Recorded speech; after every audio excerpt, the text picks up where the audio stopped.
জামাত আমির যেটা বলছেন একই ধরনের কথা আমরা সংসদে বিএনপির সিনিয়র নেতা জনাব সালাউদ্দিন আহমেদ তাকেও বলতে শুনেছি যে জুলাই সনদে আমরা সই করেছিলাম, কারণ না হলে নির্বাচনটা হতো না, নির্বাচন না হওয়ার মতো একটা পরিস্থিতি তৈরি হয়েছিল, ফলে বিএনপি সেটা এগ্রি করেছিল। আজকে জামাতের আমির একই রকম কথা বলছেন। সেদিন রিভোল্ট করলে বিশৃঙ্খলার শেষ কোথায় গিয়ে দাঁড়াতো কেউ জানে না, তাই আমরা 11 দল দায়িত্বশীল তার পরিচয় দিয়েছি। ফলে এই দুইটা কথার কোনো আন্তমিল পান কিনা? না, আমার মনে হয় না, আমি আন্তমিল আসলে পাচ্ছি না। দুইটা দুইটা সম্পূর্ণ দুই কনটেক্সটে ইসে করা।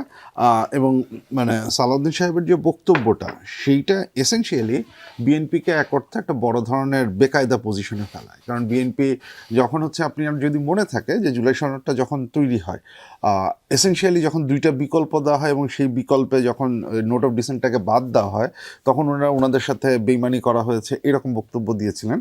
তো সালাউদ্দিন সাহেব এই বক্তব্যের মাধ্যমে একই সাথে তারা বেইমানি করেছেন সেটাকেও একটা এস্টাবলিশ করার একটা জায়গা তৈরি করলেন। সো আমার মনে হয় না এই বক্তব্যটা ওনাদের পক্ষে খুব একটা ভালো কোনো বার্তা দেয় বা ওনাদের রাজনীতির বা রাজনৈতিক বিচক্ষণতার খুব বড় কোনো পরিচয়, এটা আমাকে মনে হয় না।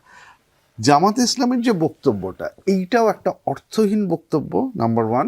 এবং নাম্বার টু হচ্ছে, আমার কাছে এটা মনে হচ্ছে যে অনেকটাই যে যিনি বিরোধী দলীয় মাঠ গরমের চাইতো বিরোধী দলীয় এটা মাঠ গরম করবার চেষ্টা, এই ব্যাপারে আমার কোনো সন্দেহ নেই। কিন্তু এইটা একই সাথে উনি বিরোধী দলীয় নেতা, কিন্তু বিরোধী দলীয় নেতা হিসেবে যে রোল, সেই রোলটা সম্পর্কে উনার খুব বেশি ধারণা আছে বলে, বা কি এক্স্যাক্টলি করতে হবে সেইটার ব্যাপারে আমার মনে হচ্ছে যে উনার একটা দ্বিধাদ্বন্দ্ব বা সংশয় আছেন। এক ধরনের রাজনৈতিক অনভিজ্ঞতা, not as a politician but as an leader of the opposition. কেন? কারণ এটা উনি বলেছেন খুব সম্ভবত একটা কর্মী সমাবেশ বা একটা গোল টেবিল, বাইরের কোনো একটা আলোচনায়। আপনি দেখবেন এরকম কথাবার্তা উনি সংসদে বলবেন না, সংসদে এসে বলবেন না। ওনাদের সংসদের রেটরিক আর হচ্ছে সংসদের বাইরের rhetoric different, which is fine. কিন্তু বাইরের আলোচনাটা এত বেশি ওনারা মাঝে মধ্যে কনফ্রন্টেশনাল করার চেষ্টা করেন, যেটা সংসদে ওনাদের যেই ধরনের আপনি অ্যাটিচিউড দেখবেন টুয়ার্ডস গভর্নমেন্ট, সেটার সাথে পার্থক্যটা অনেক বেশি। আবার একই সাথে আপনি বলছেন যে এই নির্বাচন ইসে হয়নি, কিন্তু আপনি আপনার কনস্টিটিউয়েন্সিতে সরকারের প্রশাসক, সরকার জিএমপি তাদের সাথে ঘুরে কি কি সমস্যা আছে সেগুলো কিসে করবার চেষ্টা করছেন। এইটা কোনো ধরনের মানে রাজনৈতিক ইস্যুর পরিচয় দেয় না। আরেকটা যেটা ইম্পর্টেন্ট জিনিস, দেখুন, নির্বাচন পর্যবেক্ষণের কাজে আমি জড়িত ছিলাম না, বাট নির্বাচন সংক্রান্ত বেশ কিছু গবেষণা কাজ আমরা করেছি এবং ভোটার বিহেভিয়ার, ভোটার পারসেপশন, এগুলো নিয়ে বেশ কিছু কাজ আমাদের করা হয়েছে। কোনো নির্বাচন 100% ফেয়ার, ফ্রি অ্যান্ড ফেয়ার হয় না, অ্যাবসলিউটলি হয় না। প্রত্যেকটা নির্বাচনে কিছু না কিছু গরমিল থাকে, একটা আসনে বা একাধিক আসনে হতে পারে।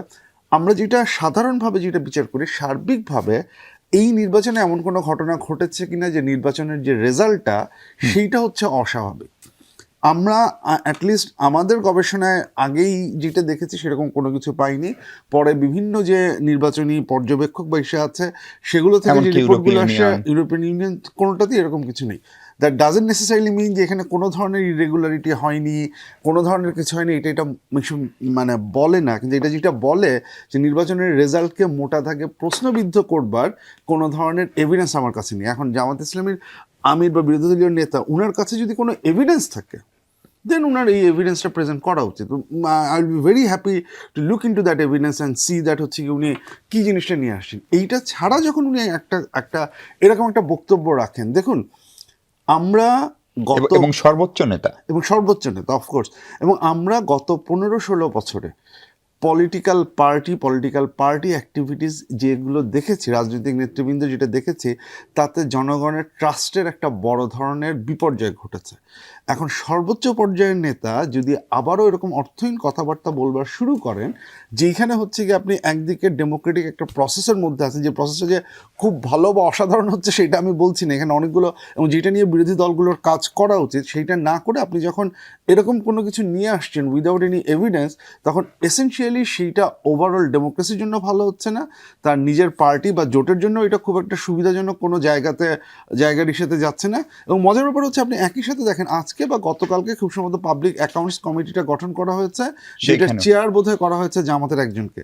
তো আপনি এই পার্লামেন্টের লেজিটিমেসিকে কোয়েশ্চেন করছেন, আবার এই পার্লামেন্টের স্ট্যান্ডিং কমিটির রোল, যেটা খুব ইম্পর্টেন্ট একটা রোল, এবং আমার এখানে ডাউট আছে যে আমাদের ইসলামী নেতৃবৃন্দ এটা বুঝতে পারছেন কিনা যে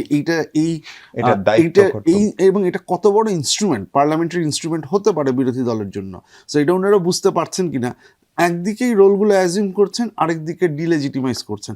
I am not necessarily sure যে এটা খুব ভালো কোনো ধরনের হচ্ছে কি প্রফেসর, পদক্ষেপ আপনাকে নিয়ে আরেকটা যাচ্ছে। প্রশ্ন করতে চাই। জামাতের আমির ওই একই অনুষ্ঠানে বলছেন যে বিএনপি সংসদে দাঁড়িয়ে বলেছিল জুলাই চার্টার একটি অন্তহীন প্রতারণার দলিল, আর এই সংসদে দাঁড়িয়ে আবার তারা প্রমাণ করলো তারাই জাতির সঙ্গে অন্তহীন প্রতারণা করেছেন। তারা বলেছেন এই 4টা গণভোটের প্রশ্নই আমি বুঝি না, সাধারণ জনগণ বুঝবে কিভাবে? জামাত আমির প্রশ্ন রাখেন 4টি প্রশ্ন যদি জনগণ না বোঝে তাহলে বিএনপির 31 দফা কিভাবে বোঝে? এখন জনগণের সাথে আসলে এই প্রতারণাটা বিএনপি করলো, নাকি জুলাই সনদ নিয়ে জামাত করলো, নাকি জনগণ আসলে সবসময় প্রতারণার শিকারী হবে? না দেখুন, এই এই পার্টিকুলার ক্ষেত্রে ওনার বক্তব্যে যিনি খুব ভুল কিছু বলেছে সেটা আমার মনে হয় না এই পার্টিকুলার বক্তব্যের ক্ষেত্রে।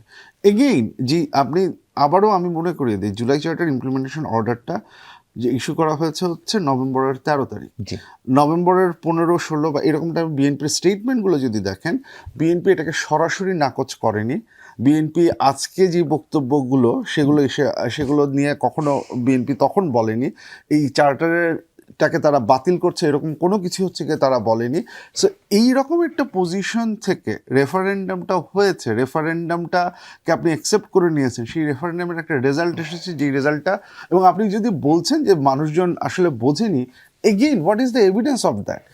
দেখুন, দুনিয়ার কোথাও রেফারেন্ডামের কোয়েশ্চেন এটা এক্স্যাক্টলি যেভাবে ফ্রেম করা হয় সেইভাবে ট্রান্সলেট হয় না। মানুষ সেটার একটা ব্যাখ্যা নিজের মতো দাঁড়ায়। আমরা নির্বাচনের পলিটিক্যাল পার্টিগুলো হচ্ছে কি সেটাকে একভাবে প্রেজেন্ট করার চেষ্টা করে, মানুষ সেটার ভিত্তিতে এটার একটা মানে দাঁড় করায়। নির্বাচনের সময় যেটা আমি বলছিলাম যে আমরা যখন নির্বাচন বা বিহেভিয়ার বা এইগুলো নিয়ে, মানুষ গণভোটটাকে অনেকভাবে ইন্টারপ্রেট করেছে। একটা ইজি ইন্টারপ্রিটেশন অনেকজনের কাছে ছিল এরকম যে আমি কি চেঞ্জ চাই না চেঞ্জ চাই না, পরিবর্তন যদি চাই তাহলে হ্যাঁ দিব, পরিবর্তন না চাইলে না দিব। এইটা এক ধরনের ইন্টারপ্রিটেশন, এটা একটা মেজর একটা মানুষজনের ইন্টারপ্রিটেশন। এখন আপনি এই কথাটা বলতে পারেন যে উনি কি উচ্চকক্ষ বোঝেন, উনি কি এটা বোঝেন, that's not important. At the end of the day মানুষজন এটা একটা ইন্টারপ্রিটেশন হচ্ছে গিয়ে দাঁড়ায়। ব্রেক্সিট যখন হয়েছে, মানুষ নিজের মতো করে তার একটা ইন্টারপ্রিটেশন দাঁড় করিয়েছে। At the end of the day আপনি সেই রেজাল্টটাকে, আপনি তো শুরুতে এই প্রশ্নটা করেননি যে এইটার ফলে যেটা দাঁড়াচ্ছে মানুষজন বুঝছে কিনা না করছে কিনা, সেই প্রশ্নটা আপনি করেননি। সো ওই জায়গাটাতে এসে পরে সেটা থেকে ব্যাকট্র্যাক করা, এইটা আমার কাছে গ্রহণযোগ্য খুব মনে বেশি হয় না। গ্রহণযোগ্য না। জি।